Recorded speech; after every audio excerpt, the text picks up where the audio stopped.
Meeting is called back into session. Madam Comptroller, call the roll. Councilmember Canali, Here. Carlisle, Easter Thomas, Present. Ford, Present. Johnson, Present. Jones, Here. Logan, Morgan,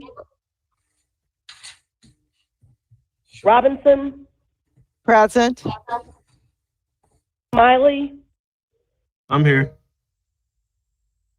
Vice Chairwoman Swearingen, Present.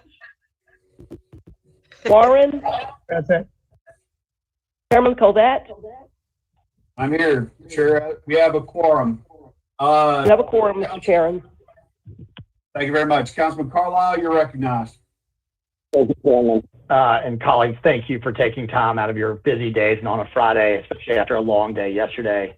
It is greatly appreciated and not lost on me. I know that I've been a vocal opponent of special meetings, and so I genuinely, from the bottom of my heart, appreciate all of you. I'm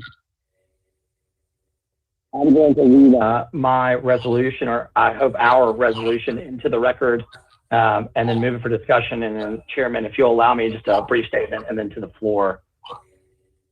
All right, and you're going to ask for same night minutes on this? It'll be moved for 9 minutes, yes, Chairman. All right, very good. Mr. Carlisle, you're recognized. The resolution opposing Senate Bill 765, House Bill 786 of the 112th session of the General Assembly. Whereas the Memphis City Council joins all Americans in mourning the loss of 18 innocent lives as a result of heinous mass shootings in Atlanta, Georgia, and in Boulder, Colorado over the past 2 weeks. And whereas the country mourns the loss of American lives ended by gun violence, the Tennessee Senate passed on March 18th, 2021, Senate Bill 765 that would allow for the permitless carry of concealed or open firearms to Tennessee residents above the age of 21 and military members from 18 to 21 years old. And whereas corresponding House Bill 786 received a favorable recommendation from the Finance, Ways, and Means Committee on March 23rd, 2021, and will likely be moved to the full House for next week. Whereas as currently written, SB 765, HB 786 would create 3 exceptions to the criminal offense of unlawful carrying of a firearm. 1, the person meets the qualification for the issuance of an enhanced handgun carry permit. 2, the person lawfully possesses the handgun. And 3, the person is in a place where the person has a right to be. And whereas omitting the permitting process to carry a handgun will allow individuals to carry open or concealed firearms without passing a full or criminal history background check, completion of a handgun safety course, or demonstrate competency with a handgun. And whereas the handgun permit laws are currently written in Tennessee, the onus is on citizens to provide evidence of their right to carry the handgun in public. SB 765, HB 786 would transfer this burden to law enforcement officers who would be forced to conduct their own background checks in the line of duty to determine if an individual is legally eligible to own a firearm, creating elevated and unnecessary safety risks for law enforcement. And whereas SB 765, HB 786 has received forceful opposition from various law enforcement associations across the state of Tennessee, the Tennessee State Sheriff's Association stated, quote, "We are united with the Tennessee Association of Chiefs of Police and the Tennessee Bureau of Investigation on the bills," end quote, and that, quote, "We strongly believe that completely eliminating the permit requirement will negatively impact the safety of Tennesseans and our law enforcement officers," end quote. And whereas, according to the 2020 annual report from the Tennessee Department of Safety and Homeland Security titled Handgun Carry Permit Statistics, a required report under current Tennessee law that would disappear if SB 765, HB 786 is passed. 5,704 handgun carry permits were revoked, suspended, or denied in 2020, signaling the permit system is effective in monitoring individuals who should not have the right to carry a firearm in public places. Whereas in a study from the Journal of Empirical Legal Studies, right to carry handgun laws trigger a 13 to 15% increase in violent crime. A decade after state adoption of such laws, in Pennsylvania, violent crime increased 24% in 10 years and nearly 17% in Texas, with percentages increasing each year as more citizens gain access to firearms. And whereas states with permitless carry laws not only see an increase in violent crime, but also a rise in accidental gun deaths due to a lack of safety and storage training, which increases children's access to guns. Gun-related suicides and everyday disputes that turn into shootings, such as road rage and workplace disputes, bar fights, and routine encounters with law enforcement. Whereas the city of Memphis, as a major urban center in Tennessee, will be more greatly impacted by SB 765, HB 786, as research from the Journal of Urban Health has found that firearm permit laws are associated with a 14% reduction in firearm homicides in large urban communities or counties. Whereas, as of March 2nd, 2021, the city of Memphis has had 55 homicides. This time last year, there had only been 29 murders, demonstrating the rate of homicides in Memphis is continuing at an accelerated pace and on track to surpass last year's record-breaking 332 killings. Whereas the Memphis City Council recognizes the United States Constitution does afford citizens the right to individual possession of firearms as given in the Second Amendment. However, handgun carry permit laws do not infringe on Second Amendment rights as upheld by the Supreme Court of the United States and the District of Columbia v. Heller. And whereas the Memphis City Council stands in solidarity with Memphis Police Director Michael Rawlings and Memphians who believe Senate Bill 765 and House Bill 786 does not represent the best interests of Memphis residents or the law enforcement personnel who have vowed to protect and serve. Therefore, be it resolved that the Memphis City Council does hereby adamantly oppose State Senate Bill 765, House Bill 786 of the 112th session of the General Assembly, being that the health, welfare, and public safety of the city of Memphis requires it, sponsored by myself and my good colleague, J.B. Smiley Jr., and I so move with same 9 minutes. And Councilman Carlisle, one quick thing. I know earlier you made a motion without objection to add it to the agenda as item number 42. I just wanted to make sure we said that in the record as well. Yes, ma'am. And I move this without objection to add it as an agenda item to this meeting. Second.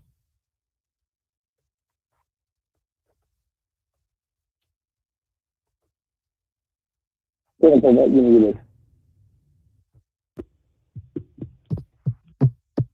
hear you. On mute. You're muted, Frank. Sorry about that, guys. I'm used to just leaving it on. All right, agenda item 42 has been added to with same night minutes. So let's just follow our rules. Madam Comptroller, call item 42. Item number 42 is a resolution of Bill 765, Bill 786 of the 112th session of the General Assembly. This resolution is sponsored by Councilman Carlisle, Councilman Warren, and Councilman Smiley. All right, Councilman Carlisle, would you like to make that motion? Yes, sir. I so move.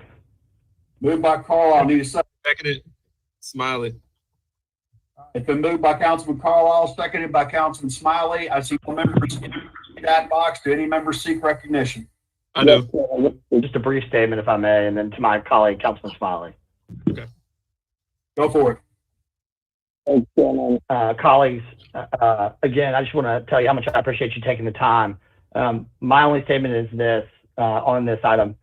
This is not a Democrat or Republican issue. This is not a city or county issue. This is a public safety issue. I hold the Second Amendment in as high regard as any other part of our Constitution, and opposing permitless carry does not infringe on that right. Rather, it protects the rights we should hold most dear, that of life, liberty, and the pursuit of happiness. I'm committed to protecting and serving the city of Memphis, as I know you all are, and I stand in solidarity with Director Rawlings and the rest of the citizens opposing this, and I hope that you will stand with me. With that, Chair, I yield the floor.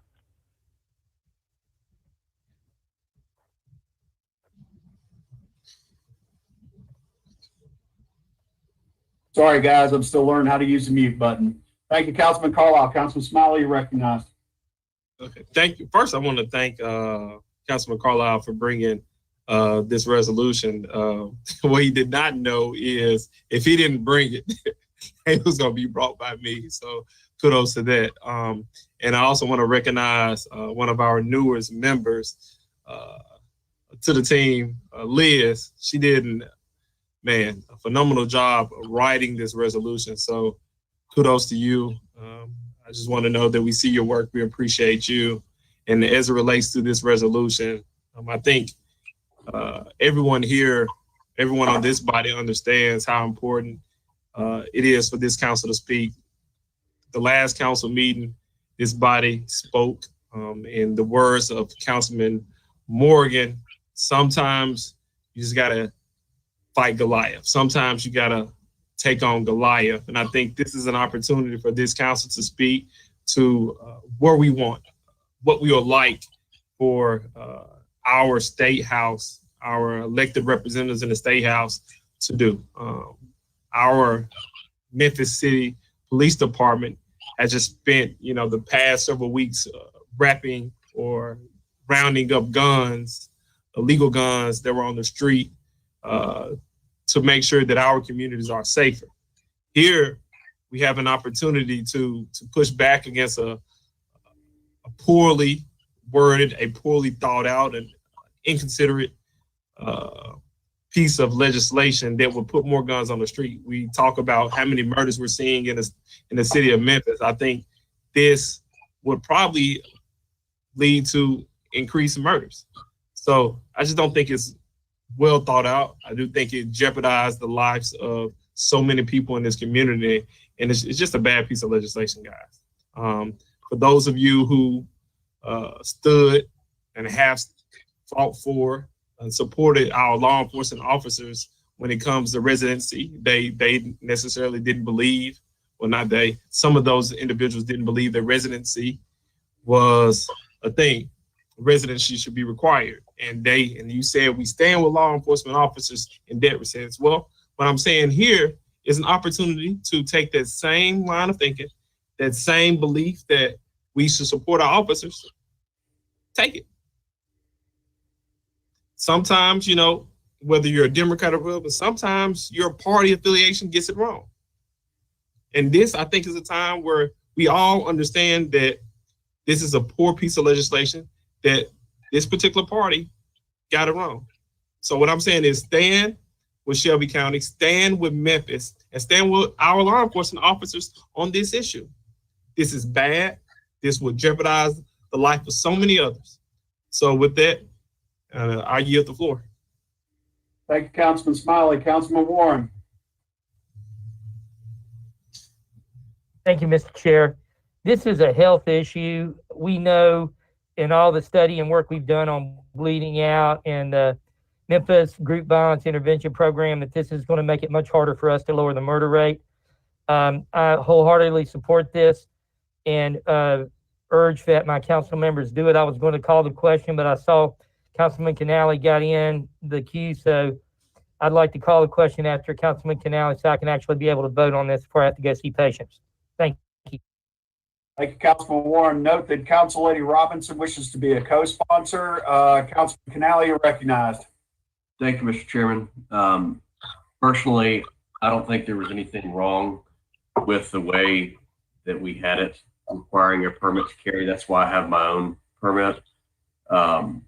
If for nothing else, then to have some form of training on how to load, holster, and use the firearm. I don't think that it's very good on anybody's part to encourage every person walking down the street to have a gun in their waistband.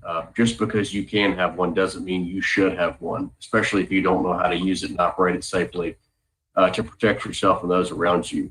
I've never spoken with a gun owner that had an issue with obtaining a permit to carry that weapon. So I don't see the need why we needed to go to a constitutional carry and allow everyone to carry without at least going through some form of training and getting a permit. So I commend Councilman Carlisle and Councilman Smiley on bringing this, and I'll be voting for it. Thank you so much, Mr. Chairman. Thank you very much. I see no other members in the queue, no other members seeking recognition. Seeing none, I assume you're ready to vote on item 42, moved by Carlisle, seconded by Smiley. Madam Comptroller, call the roll. Councilmember Canale, Yes. Carlisle, Easter Thomas, Yes. Ford, Yes. Johnson, Yes. Jones, Aye. Logan, Aye. Morgan, Robinson, Aye. Smiley, Aye. Vice Chairwoman Swearingen, Aye. Warren, Aye. Chairman Colvett. Aye, item passed. Councilman Jones, you're recognized. Thank you, Mr. Chairman. Colleagues, this is an item that we have presented at the last meeting dealing with our grant program.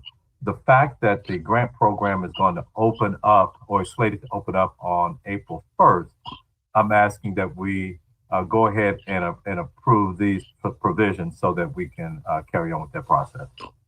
Is that a motion? And I so move. Seconded. Okay, so let me make sure I understand what you're doing. Are you adding it just as same night minutes, or are you amending it? Same night minutes.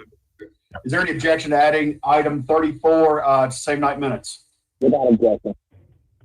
Without objection, it is added as same night minutes. That concludes our. Chairman. Yes, May I ask a question? please. Does the resolution still have the grant workshop in there? It does, Councilman Canali. If sponsors would be willing to entertain striking the grant workshop, allowing staff to be available for questions from anyone, but I'm afraid that the grant workshop could put an undue burden on our staff members when they already have enough work to do during budget season. I'm not opposed. No objection. That friendly amendment is accepted. Is there any So, objection to it? Just to check, is there any objection? Hearing none, friendly amendment is accepted and added. 34 has been moved, properly seconded, without objection, is added as same night minutes as amended. That reaches the end of our agenda. Vice Chairman Swearingen, have you had a chance to review same night minutes? Are you ready to present them? Yes, sir. I motion the same 9-minute items 34 and 42 be adopted. I so move. Second. Seconded. Been moved by Vice Chair Lady Swearingen, seconded by Councilman Smiley. I see no members of the queue. Assume you're ready to vote on same night minutes. Madam Comptroller, call the roll. Councilmember Canali, Yes. Carlisle, Easter Thomas, Yes. Ford, Yes. Johnson, Yes. Jones, Aye. Logan, Aye. Robinson, Aye. Smiley, Yes, ma'am. Vice Chairwoman Swearingen, Aye. Warren, Chairman Colvett. Aye, that item, same night minutes are approved. Vice Chair Lady Swearingen, told you have one public comment card. We do indeed, Mr. Chair. This comment is from Sandra Lane, 3478 Stone Street, Memphis, Tennessee, 38118. Good afternoon, Council. This complaint and concern is reference to the issue regarding Memphis City Council's nonpartisan status questioned after Democrats votes crossed the party lines. I learned of this while watching the WREG Channel 3 news aired on today, which was March the 24th. Being disturbed is a better choice word to remain just respectful. Wow, I couldn't believe words and actions of this story. Let's begin by saying we live in a democracy that allows us to choose political parties that would be in the best interest. And we hope when we split the differences, we can join together in a bipartisan decision making. However, we must uphold each other's political party in which it holds for the capacity and the interest of our constituents. The purpose of the City Council is to propose, elect, and vote on concerns of the people based upon their districts. I truly think it undermines the constituents, the chosen party, when their representative choose to vote based on biased opinion or promise to an elected official. This action clearly takes away the whole objective for him or her as a representative for their districts. The objective is to clearly keep in mind their prospective leadership role for their political party. If you are a Democrat, then you should look at the issues and concerns that would be most effective for the Democratic Party and its overall position for the constituents who are Democrats. Otherwise, why would you vote or elect someone who has a different opposition in a political party, such as a Republican? The differences are obvious due to the different parties that are chosen. Therefore, we need a split or a different party. I would like to remind the council of the most recent decision made by the House and Senate. The differences in the position and political parties makes a huge difference. As most are aware, the Republican Party voted against the relief bill, and the relief bill affected all people on a wide scale. On the other hand, if the Republican Party had the upper hand or majority, many people may have been helped during this pandemic. There are 3 members of the council who voted for an elected official when it's not on their part, it wasn't a part of their political party, which is Republican. My question is why? It does not matter whether there's a law to elect outside your political party, but your concern and perspective primarily should be for those who are elected for positions that are in your prospective party. It is not that elected officials who elected the vote in your district, the district who promised to uphold, as well as the voice of the people in their perspectives. It sort of leaves a constituents in a bay and lost. For most of those aware and how the political process is run behind the scenes, I strongly agree with attorney Ricky Wilkins. If the council members are going to vote on issues and concerns as well as positions cross their political party, then they should either resign from their position and join the parties for which it is most suitable for their perspectives. In my opinion, this type of backdoor electing lead to dishonesty and open the door to possibly monetary favors. As a whole, the district leader's role is to be honest, have integrity, and be the best voice that they can comply and for the interests of the constituents. I think this is a very serious concern for the people of Memphis, especially when we're fully aware of how offices and elected candidates are chosen. Vice Chair Lady. Yes, sir. 2 minutes are up. Are they just about done? Yes, sir. One last sentence. Yes, sir. Yes, ma'am. Please, Chair. As a citizen, I will do my best to work with Attorney Wilkins to see how I can personally being aware and this very serious concern. Thank you, concerned citizens. Sandra Lane, Memphis, Tennessee. That concludes the comments, sir. Thank you very much. This brings us to the end of our agenda. I'll accept a motion to recess. Ooh, so move. Second. Somebody second. Can I second myself? Moved by Smiley, seconded by Canale. We are in recess. Thank you. Thank you again, everybody. I appreciate all of you. Thanks, Jay.